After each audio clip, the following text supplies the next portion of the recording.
सच्ची भक्ति की मिसाल। शिवपुरी गांव पहाड़ियों के बीच बसा हुआ था। यह गांव अपनी सादगी और हरियाली के लिए जाना जाता था। यहाँ का हर व्यक्ति भगवान शिव का भक्त था, लेकिन एक व्यक्ति रघु की भक्ति सबसे अलग थी।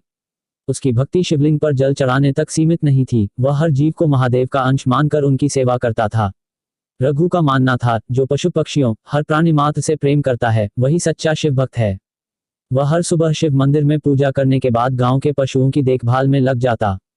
घायल पशुओं का इलाज करना, भूखों को खाना देना और हर जरूरतमंद जानवर के लिए खड़ा होना उसकी दिनचर्या थी। गांव में आवारा जानवरों की संख्या बढ़ रही थी। कुछ लोगों का मानना था कि ये जानवर उनके खेतों को नुकसान पहुंचा रहे हैं। एक दिन पंचायत में इस मुद्दे पर चर्चा हुई। सरपंच ने घोषणा की, गांव के आवारा जानवरों को जंगल में छोड़ दिया जाएगा, वहां वे अपनी जिंदगी जी सकते हैं। यह सुनकर रघु विचलित हो गया। उसने हाथ जोड़कर कहा, ये जानवर भी हमारे परिवार का हिस्सा हैं। इन्हें जंगल में छोड़ना इन्हें मरने के लिए छोड़ने जैसा है।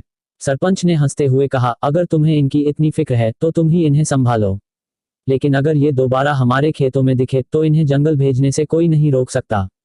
रघु ने उस दिन से ठान लिया कि वह अकेले ही इन जानवरों की जिम्मेदारी उठाएगा।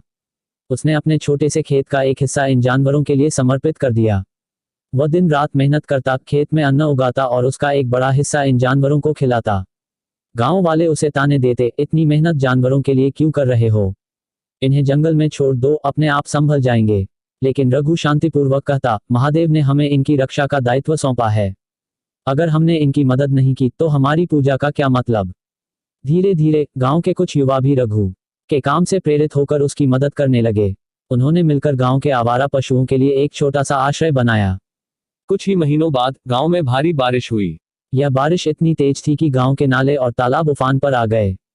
खेत और घर पानी में डूबने लगे। लोग अपनी जान बचाने में लगे थे। इसी दौरान रघु ने देखा कि कई आवारा पशु जिन्हें वह पाल रहा था बाढ़ के कारण फंस गए हैं। वह तुरंत उनकी मदद के लिए दौड़ा। लोगों ने उसे रोकते हुए कहा, अपनी जान खतरे में मत डालो, ये जानवर बचाने लायक नहीं हैं। लेकिन रघु ने कहा, इनकी जान भी उतनी ही कीमती है जितनी हमारी। महादेव की सच्ची भक्ति कर्म में है, न कि सिर्फ पूजा में। रघु ने एक एक जानवर को सुरक्षित स्थान पर पहुंचाया। इस दौरान वह पूरी तरह भीग गया और थककर चूर हो गया, लेकिन उसने हार नहीं मानी। जब बाढ़ थमी तो गांव वालों ने देखा कि रघु की देखभाल में पल रहे सभी पशु सुरक्षित थे।